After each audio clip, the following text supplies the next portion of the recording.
¿Ha sido la transición para ti musical desde los años 70 hasta los 90? ¿Cómo fue en España? Bueno, yo creo que veníamos de una manera de hacer música muy grande, muy pomposa, con grandes intérpretes, con arreglos increíbles que tenían las grandes canciones de Nino Bravo, bueno, era todo como muy grandes composiciones, Rafael, La Copla, a de repente, por un lado, aparecer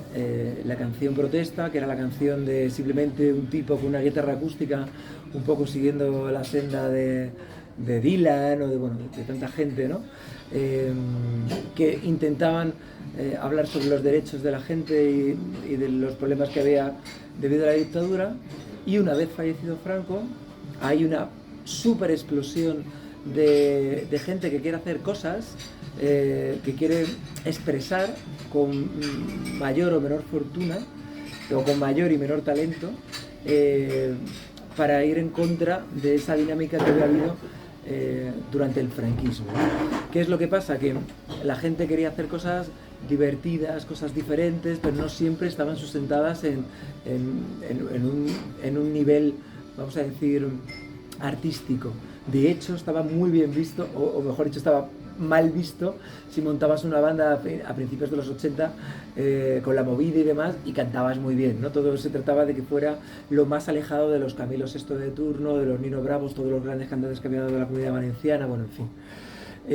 Y entonces empieza a haber una explosión de grupos que buscan otro lenguaje, otra manera de hacer letras, otra manera de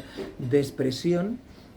importándoles menos la parte musical, vamos a decirle, de las armonías y los arreglos y demás, que luego va derivando en un crecimiento, yo creo, más intelectual y más artístico, donde ya la gente se preocupa por tocar muy bien, por crear de otra manera, pero con esa diversidad empiezan a aparecer de repente grupos de rockabilly, el rock and roll de un poco fronterizo de la frontera, no sé, de repente estaba Mecano que hacía cosas muy diferentes, o Tan Tan Go que eran un poco más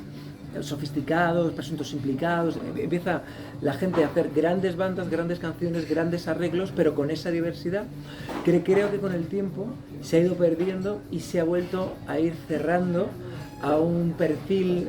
a finales de los 90 en que los grupos vuelven un poco a unificarse, ¿no? Y todos los grupos eran como más parecidos. Al principio de repente tenías a Lasky y los Pegamoides, que era un estilo completamente diferente a Hombres G, los Rebeldes eran completamente diferentes a La Unión, o sea, había como mucha disparidad de géneros dentro del pop y dentro del rock, que creo que según iban avanzando los 90 se fueron un poco todos metiendo en un mismo carril, que derivaron luego en los primeros 2000, que fue la última gran etapa del pop que ahora llaman clásico, y que a partir de ahí hubo un cambio drástico, muy parecido al que ocurrió, por ejemplo, cuando veníamos de la música clásica a principios del siglo XX y las grandes big bands y las bandas de jazz, y de repente aparece el rock and roll y el blues, ¿no? Que no fue una evolución, sino fue un cambio drástico. Pues lo mismo ha ocurrido con el pop, con la llegada del reggaetón, el trap, el electro latino, que de repente todo iba evolucionando y ha habido un cambio de todo, de música, de lenguaje, de letras y de contexto, ¿no? Entonces yo creo que el gran cambio en los 70 fue ese, el de repente vamos a abandonar todo lo que sea muy bien cantado, muy bien producido, muy bien arreglado, grandes composiciones, vamos a hacer algo diferente, lo más transgresor posible, tenga o no una base artística, que luego sí fue poco a poco creciendo. Radio Futura, hay que tener en cuenta, Radio Futura empezó diciendo cómo era terror en el ultramarino, ¿no? En el supermercado y horror en el ultramarino, para luego acabar haciendo una música de mezcolanza tremendamente vanguardista de la época y que luego ha marcado un camino, ¿no? Pero empezaron haciendo cosas muy divertidas y muy rocambolescas, ¿no? Así que yo creo que ese ha sido el camino. Primero ebullición, luego desarrollo artístico, y luego ha habido un poco de volver a una senda donde podía haber grupos a principios de 2000 como Iguana Tango, La Oreja de Van Gogh, El Canto del Loco, que no éramos tan diferentes entre nosotros. Y a la hora de explicar a los chicos de bachillerato de hoy en día la historia contemporánea, ¿crees que la música es una herramienta válida para explicar cómo eran los cambios o cómo han sido los cambios socioculturales? ¿Por qué crees que es importante? Primero porque es mucho más divertido, es muy claro el paralelismo entre música y realidad sociopolítica, y es mucho más divertido aprenderlo, mucho más fácil de comprenderlo, ¿no? Porque cuando tú estás viendo, claro, hay que pensar en que a finales de los 70, a principios de los 80, mucha copla, mucho flamenco, mucho lo que llamaban los cantantes melódicos, todo era letras como todo muy puro, muy blanco, muy nada salía de madre, no había nada que fuera en contra de la manera de pensar establecida en el régimen. Y claro, cuando empiezan a surgir bandas, la estética era muy importante, ya la gente no va con traje o con bata de cola, sino que de repente los músicos empiezan a travestirse, imagen muy punk, empiezan a surgir, por ejemplo, las tribus, los rockers, los heavies, los punkies, que eso es algo que viene de fuera, que antes no había ocurrido,